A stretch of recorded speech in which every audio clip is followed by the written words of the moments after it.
Welcome to CK Mallus. ഇത് French സംസാരിക്കുന്നത് കണ്ട് ഇജിൻ അമ്പരന്ന് നിൽക്കുന്നതാണ് നമ്മൾ ലാസ്റ്റ് എപ്പിസോഡ് അവസാനിപ്പിച്ചത്. അതിനുശേഷം അവൻ ഹീതുവിനെയും കൊണ്ട് ഭക്ഷണം കഴിക്കാനായി പുറത്തു പോകുന്നു. ആദ്യമായി ബേസ്ബോൾ റിപ്പോർട്ട് ചെയ്ത എക്സ്പീരിയൻസ് ഒക്കെ ഇജിൻ അവളോട് പറഞ്ഞുകൊണ്ടിരിക്കുമ്പോഴാണ് അതേ റെസ്റ്റോറന്റിൽ തന്നെ ഭക്ഷണം കഴിച്ചുകൊണ്ടിരുന്ന കുറെ ആൾക്കാർ തമ്മിൽ അന്നത്തെ ബേസ്ബോൾ ഗെയിമിന്റെ പേരും പറഞ്ഞ് വഴക്കുണ്ടാക്കുന്നത്. കുറെ നേരം മിണ്ടാതിരുന്നെങ്കിലും അവരിലൊരാൾ കളിക്കാരനെ കുറ്റം പറഞ്ഞത് കേട്ടപ്പോൾ ഹീതുവിന് സഹിക്കുന്നില്ല. അവൾ ഇടയ്ക്ക് വരെ അവരോട് തർക്കിക്കുന്നുണ്ട്. അപ്പോഴാണ് കൂട്ടത്തിലൊരാൾ അവളെ തിരിച്ചറിഞ്ഞത്. ഇതിനിടപെട്ട് നിങ്ങൾ ഉദ്ദേശിക്കുന്ന ആളല്ല ഇതെന്ന് പറഞ്ഞ് അവളെയും പിടിച്ചു വലിച്ച് അവിടെ നിന്ന് പോകുന്നു. മഴയുണ്ടായിരുന്നതുകൊണ്ട് ഒരു കുടക്കീഴിലാണ് അവർ നടന്നത്. പുറത്തിറങ്ങി കുറെ നേരം കഴിഞ്ഞിട്ടും ഹീതുവിന് ദേഷ്യം തീരുന്നില്ല. കളിക്കാരെ കുറ്റം പറയാൻ ഇവർക്ക് എന്താണ് അവകാശം? അവർക്ക് അത്ര കഴിവുണ്ടായിരുന്നെങ്കിൽ അവർക്ക് കളിച്ചുകൂടായിരുന്നു എന്നൊക്കെ പറഞ്ഞ് അവൾ ദേഷ്യപ്പെടുന്നു. അവൻ ഒരു വിധത്തിൽ അവളെ സമാധാനിപ്പിച്ച് അവളെ കൂട്ടിക്കൊണ്ട് പോകുന്നുണ്ട്. ഇജിൻ ഹീതുവിനെ അവൾ താമസിക്കുന്ന ഹോട്ടലിൽ മുന്നിൽ കൊണ്ടുവിട്ടെങ്കിലും അകത്തേക്ക് കയറിപ്പോകാൻ മനസ്സിലാതെ അവൾ അവിടെ ചുറ്റിത്തിരിഞ്ഞ് നിൽക്കുന്നുണ്ട്. അതിനുശേഷം പെട്ടെന്ന് ഓർമ്മ വന്ന പോലെ യൂറിം എന്നോട് പാൽ വാങ്ങിക്കൊണ്ട് വരണമെന്ന് പറഞ്ഞിരുന്നു. ഞാൻ മറന്നുപോയില്ല എന്ന് അവൾ പറയുന്നു. മടങ്ങി പോകാൻ മനസ്സിലാത്ത പോലെ ഇജിൻ നിനക്ക് കുടയില്ലല്ലോ, അതുകൊണ്ട് ഞാൻ കൂടി വരാമെന്ന് പറയുന്നു. അത് കടന്ന് ഹീതു ഓടിച്ചെന്ന് കുടക്കീഴിൽ കയറുന്നുണ്ട്. അപ്പോഴേക്കും മഴ തുറന്നെങ്കിലും കുടമടക്കാൻ അവൾ സമ്മതിക്കുന്നില്ല. മഴയുള്ളതുപോലെ രണ്ടുപേരും ഒരേ കുടക്കീഴിൽ തന്നെ പോകുന്നു. തിരികെ നടക്കുമ്പോൾ അടുത്ത ദിവസത്തെ മത്സരത്തെക്കുറിച്ച് ഇജിൻ അവളോട് ചോദിക്കുന്നുണ്ട്. പണിഷ്മെന്റ് കാരണം ഹീതുവിനും യൂറിമിനും മത്സരിക്കാൻ കഴിയുമായിരുന്നില്ല. സ്റ്റേഡിയത്തിൽ വന്നിട്ടും മത്സരിക്കാതെ ഇരിക്കുന്നത് ആദ്യമായിട്ടാണ് നമ്മൾ പറഞ്ഞപ്പോൾ അതിൽ വിഷമമാണോ സന്തോഷമാണോ എന്ന് അവൻ ചോദിക്കുന്നു. മത്സരിക്കാൻ കഴിയുന്നില്ലെങ്കിൽ പിന്നെ അത്ലറ്റ് ആവുന്നതിൽ എന്താണ് അർത്ഥം? ഒരു അത്ലറ്റിന് ഇംപ്രൂവ് ചെയ്യാൻ കഴിയുന്നത് മത്സരങ്ങളിൽ പങ്കെടുത്ത് സ്വയം വിലയിരുത്തി കഴിയുമ്പോൾ മാത്രമാണ്. എനിക്ക് യൂറിമിനും ഇപ്പോൾ അതിനുള്ള അവസരമാണ് നഷ്ടപ്പെട്ടിരിക്കുന്നതെന്ന് അവൾ പറയുന്നു. അവൾ വലിയ തത്വം പറയുന്നത് കേട്ട് ഇജിൻ വീണ്ടും അത്ഭുതത്തോടെ അവളെ നോക്കി നിൽക്കുന്നുണ്ട്. നീ പെട്ടെന്ന് വളർന്നത് ആണോ അതോ നീ ഇത്രയും വളർന്നത് ഞാൻ അറിയാതെ പോയതാണോ? കഴിഞ്ഞ വർഷം ഞാൻ കണ്ട ഹീതുവിൽ നിന്ന് നീ ഒരുപാട് മാറിയിരിക്കുന്നു. അടുത്ത വർഷം നീ ഇതിനേക്കാൾ മാറാൻ സാധ്യതയുണ്ട്. ഘട്ടം ഘട്ടമായി നീ ഒരു മഹത് വ്യക്തിയായി മാറുന്നത് നിന്റെ അടുത്ത് നിന്ന് കാണണമെന്ന് എനിക്ക് ആഗ്രഹമുണ്ടെന്ന് അവൻ പറയുന്നു. അവന്റെ വാക്കുകൾ ഹീതുവിനെ ഭയങ്കര ഹാപ്പിയാക്കുന്നുണ്ട്. ഇജിൻ ഹീതുവിനെ ഹോട്ടലിലാക്കി മടങ്ങാൻ തുടങ്ങുമ്പോൾ അവനെ കാത്ത് അവിടെ മറിഞ്ഞു നിന്ന ഹീതുവിന്റെ എക്സ് ലവർ എനിക്ക് കുറച്ച് സംസാരിക്കാനുണ്ടെന്ന് പറഞ്ഞ് അവനെ മാറ്റി നിർത്തി സംസാരിക്കുന്നു. നിങ്ങളിപ്പോഴും ക്യൂട്ടി പൈയുമായി അടുപ്പത്തിലാണെന്ന് തോന്നല്ലോ. എനിക്കൊരു സഹായം ചെയ്യുമോ? എനിക്ക് അവളെ മറക്കാൻ കഴിയുന്നില്ല. വീണ്ടും ഒരുമിച്ചാൽ കൊള്ളാമെന്നുണ്ട്. എനിക്ക് വേണ്ടി അവളോട് സംസാരിക്കുമോ എന്ന് അവൻ ചോദിക്കുന്നു. നീ വെറുതെ കാത്തിരിക്കേണ്ട. നീ അവൾക്കൊട്ടും ഇമ്പോർട്ടന്റ് ആയ ഒരാളല്ല. അതുകൊണ്ട് വീണ്ടും ഒരുമിക്കാമെന്ന് വെറുതെ മോഹിക്കേണ്ട. സസ്പെൻഷൻ കാരണം അവൾ ഇപ്പോൾ തന്നെ നല്ല ബുദ്ധിമുട്ട് അനുഭവിക്കുന്നുണ്ട്. വെറുതെ ഇക്കാര്യം കൂടി പറയണ്ട.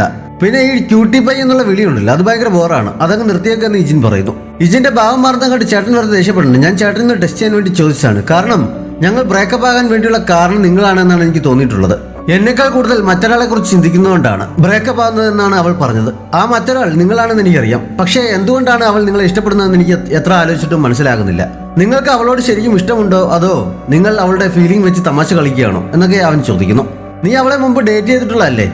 ഞാൻ തമാശ കാണിക്കുകയാണോ അല്ലയോ എന്ന എന്നേക്കാൾ നന്നായി നിനക്കറിയാമല്ലോ. അവളുടെ കണ്ണുകളിലെ നോട്ടവും മുഖത്തെ ഭാവവും കണ്ടിട്ട് നിനക്ക് തമാശയായിട്ടാണോ തോന്നുന്നത് എന്ന് ഇജിൻ ചോദിക്കുന്നു.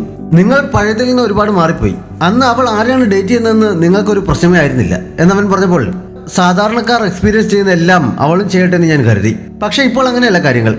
എന്റെ സമയത്തേക്കാൾ കൂടുതൽ വില അവളുടെ സമയത്തിനാണ് എന്ന് എനിക്കിപ്പോൾ നന്നായി അറിയാം.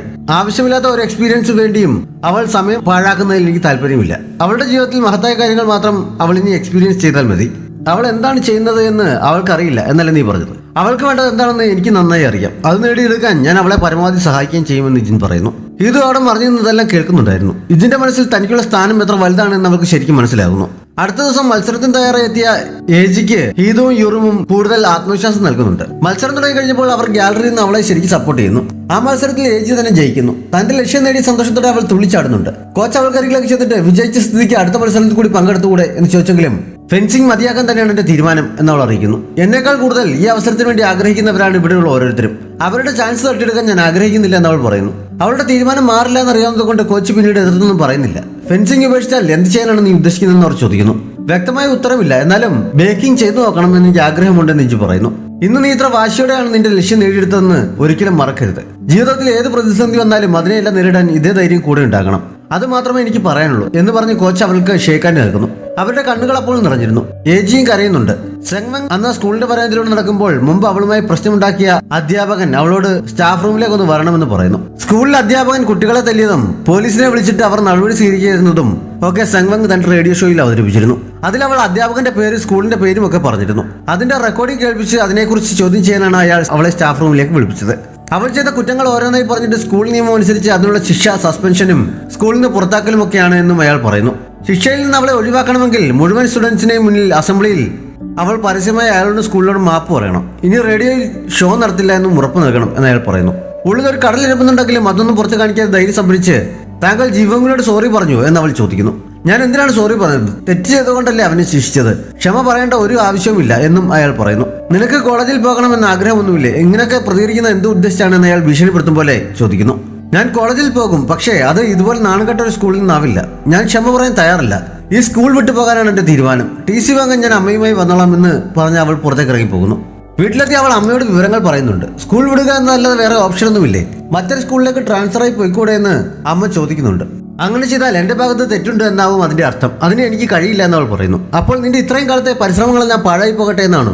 നിനക്ക് കോളേജ് എൻട്രൻസ് എക്സാം എഴുതാൻ കഴിയില്ല, നിന്റെ ഒരു വർഷം നഷ്ടപ്പെടും എന്നൊക്കെ അമ്മ മകളെ കാര്യങ്ങൾ പറഞ്ഞ് മനസ്സിലാക്കാൻ ശ്രമിക്കുന്നുണ്ട്. ഇതെല്ലാം എനിക്കറിയാം, പക്ഷേ എന്റെ മുന്നിൽ വേറെ വഴിയില്ല, എന്നോട് ക്ഷമിക്കണമെന്ന് പറഞ്ഞ് അവൾ കരയുന്നു. അമ്മയും കരയുന്നുണ്ടെങ്കിലും അവളെ കെട്ടിപ്പിടിച്ച് ആശ്വസിപ്പിക്കുന്നുണ്ട്. അടുത്ത ദിവസം ഹാങ് ഔട്ട് പ്ലേസിൽ ഇരിക്കുമ്പോഴാണ് സ്കൂൾ വിടാൻ പോകുന്ന കാര്യം സെങ്വങ് ബാക്കിയുള്ളവരോട് പറയുന്നത്. 3 പേര് ശരിക്കും ഞെട്ടുന്നുണ്ട്. ഇത്ര നിസ്സാര കാര്യത്തിന് സ്കൂൾ വിട്ടു പോകേണ്ട ആവശ്യമുണ്ടോ എന്ന് യൂറിം അവളോട് ചോദിക്കുന്നു. ജിവുങ് അവളെ പിടിച്ചുകൊണ്ട് റൂഫ് ടോപ്പിലേക്ക് പോയിട്ട്, ഞാൻ കാരണമല്ലേ ഇപ്പോൾ ഇങ്ങനെ ഒരു തീരുമാനം എടുക്കേണ്ടി വന്നത്, നീ ഒന്നുകൂടി ആലോചിക്കണം.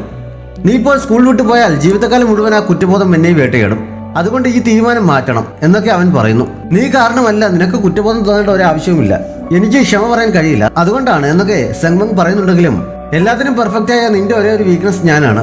ഞാൻ നിന്റെ ഫ്രണ്ട് ആയില്ലായിരുന്നെങ്കിൽ നീ ഒരു പ്രശ്നത്തിലും ചെന്ന് ചാടില്ലായിരുന്നു എന്ന് ജിവുങ് പറയുന്നു. നീ എന്റെ ഫ്രണ്ട് ആയത് മാത്രമാണ് ഈ ബോർ ലൈഫിൽ എനിക്കൊരു ആശ്വാസം. നീ കാരണമല്ല ഞാൻ സ്കൂൾ വിടുന്നത്.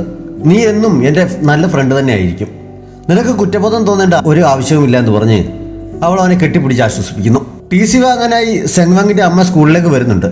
കുട്ടികളെ ഉപദ്രവിച്ചിട്ട് ക്ഷമ പറയാൻ പോലും മനസ്സിലാത്ത അധ്യാപകനുള്ള സ്കൂളിൽ എന്റെ മകൾ പഠിക്കാതെ ഇരിക്കുന്നത് തന്നെയാണ് നല്ലത് എന്ന് അവർ പറയുന്നു. ദേഷ്യപ്പെട്ടു നിൽക്കുന്ന അവരെ സമാധാനിപ്പിക്കാൻ പ്രിൻസിപ്പൽ മുന്നോട്ട് വന്നെങ്കിലും നിങ്ങളും ഇയാളെ സപ്പോർട്ട് ചെയ്ത് പറഞ്ഞ സ്ഥിതിക്ക് നിങ്ങൾ അയാളുടെ പക്ഷത്താണ്. അതുകൊണ്ട് എനിക്ക് നിങ്ങളോടൊന്നും സംസാരിക്കാനില്ല. സൈൻ ചെയ്യാനുള്ള പേപ്പറുകൾ എടുത്തുകൊണ്ട് വരാൻ അവർ പറയുന്നു.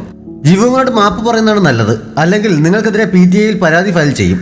ജിവുങ് ഇനി സ്വന്തം മകനെ പോലെയാണ് എന്നും അവർ പറയുന്നു. അമ്മയുടെ പെർഫോമൻസ് കണ്ടപ്പോൾ തനിക്ക് അമ്മയുടെ അതേ സ്വഭാവമാണെന്ന് സെങ്വങ് ഉറപ്പിക്കുന്നുണ്ട്. ക്ലാസ് പ്രസിഡന്റ് ആയിരുന്ന സെങ്വങ്ങിനെ കുട്ടികൾ വളരെ വിഷമത്തോടെയാണ് യാത്രയാക്കിയത്. അവൾ യാത്ര പറയുമ്പോഴും ജിവുങ് കുറ്റബോധത്തോടെ മാറി നിൽക്കുകയാണ്. വരാൻ പോകുന്ന കോളേജ് എൻട്രൻസ് എക്സാമിന് എല്ലാവർക്കും ഓൾ ദി ബെസ്റ്റ് പറഞ്ഞുകൊണ്ടാണ് അവൾ യാത്ര പറഞ്ഞിറങ്ങിയത്. സെങ്വങ് ഗേറ്റിനടുത്തെത്തിയപ്പോൾ എജി പൂട്ടിയിട്ടിരിക്കുന്ന ഗേറ്റിന് മുന്നിൽ നിന്ന് തുറക്കാൻ ശ്രമിക്കുകയാണ്. ഇതാരാണ് പൂട്ടിയത് എന്ന് അവൾ ചോദിക്കുന്നുമുണ്ട്. സെങ്വങ് എജിയെ മുമ്പ് കണ്ടിട്ടുള്ളതിനാൽ ഇന്ന് ഫെൻസിംഗ് ടീമിന് ട്രെയിനിങ് ഇല്ലേ എന്ന് അവൾ ചോദിക്കുന്നു. ഞാൻ ഫെൻസിംഗ് മതിയാക്കിയെന്ന് പറഞ്ഞപ്പോൾ ഞാൻ സ്കൂൾ വിട്ട് പോവുകയാണ്, നമുക്ക് ഒരുമിച്ച് പുറത്തു പോകാമെന്ന് സെങ്വങ് പറയുന്നു. ഗേറ്റ് പൂട്ടിയിരിക്കുന്നു, അതുകൊണ്ട് നമുക്ക് മുകളിലൂടെ ചാടിപ്പോകാമെന്ന് സെങ്വങ് പറഞ്ഞപ്പോൾ എജി സമ്മതിക്കുന്നു. രണ്ടുപേരും കൂടി ഗേറ്റ് ചാടി പുറത്തിറങ്ങിയപ്പോൾ ഹീതുവും യൂറിമും കൂടി അവിടെ കുത്തിയിരുന്നത് ചെയ്യുന്നത് കാണുന്നു. അവർക്ക് സർപ്രൈസ് സെൻഡ് ഓഫ് നൽകാൻ കേക്കുമായി വെയിറ്റ് ചെയ്യുകയായിരുന്നു അവർ. എത്ര മെഴുകുതിരി വെക്കണമെന്ന കാര്യത്തിൽ തർക്കിച്ച് നിൽക്കുമ്പോഴാണ് പുറകിൽ ശബ്ദം കേട്ടത്. അവർ ഗേറ്റ് ചാടി വന്നതുകൊണ്ട് മുഴുവൻ പ്ലാനിങ്ങും തെറ്റിയല്ലോ എന്ന് അവർ പറയുന്നുണ്ട്. രണ്ടുപേരും കൂടി കേക്കിൽ മെഴുകുതിരി വെച്ചുകൊണ്ട് അവർക്കരികിലേക്ക് ചെല്ലുന്നു. ഇതെന്താ ഇങ്ങനൊരു ചടങ്ങെന്ന് സെങ്വങ് അത്ഭുതത്തോടെ ചോദിക്കുന്നുണ്ട്. നിങ്ങളുടെ പുതിയ തുടക്കത്തിന് അഭിനന്ദനങ്ങൾ എന്ന് ഹീതുവും യൂറിമും ഒരുപോലെ ആശംസിക്കുന്നു. അതിനുശേഷം കേക്കിലെ ക്രീം മുഖത്തൊക്കെ തേക്കാനായി അവർ രണ്ടുപേരും ഓടിക്കുന്നുണ്ട്. അത്രയും നേരം അടക്കി വെച്ചിരുന്ന വീർപ്പുമുട്ടലുകളെല്ലാം മറന്ന് സെങ്വങ് മനസ്സ് തുറന്ന് ചിരിക്കുന്നുണ്ട്. അവൾ തന്റെ യൂണിഫോമിന്റെ കോട്ട് ഒരു മുകളിലേക്ക് എറിയുന്നു. എജി തന്റെ ഫെൻസിംഗ് യൂണിഫോമും ഒരു മുകളിലേക്ക് എറിഞ്ഞിട്ട് തങ്ങളുടെ പുതിയ ലോകത്തെ വരവേൽക്കാൻ തയ്യാറായി നിൽക്കുന്നുണ്ട്. കോളേജ് എൻട്രൻസ് എക്സാമിന്റെ ദിവസം എത്തിയിരിക്കുന്നു. ഹീതുവിന്റെ ഗ്രൂപ്പിൽ നിന്ന് അവളും ജിവുങ്ങും മാത്രമാണ് എക്സാം എഴുതുന്നത്. പക്ഷെ അവർക്ക് ആശംസകൾ പറയാൻ അവരെക്കാൾ മുൻപ് യൂറിമും സെങ്വങ്ങും ഇജിനും അവിടെ കാത്തു നിൽക്കുന്നുണ്ട്. സെങ്വങ്ങിന് പരീക്ഷ എഴുതാൻ കഴിയാത്തതിന്റെ വിഷമം ജിവുങ്ങിന് അപ്പോഴുമുണ്ട്. ഹീതുവിന് അഡ്മിഷൻ കിട്ടാൻ 80 മാർക്കാണ് അവൾക്ക് വാങ്ങേണ്ടത്.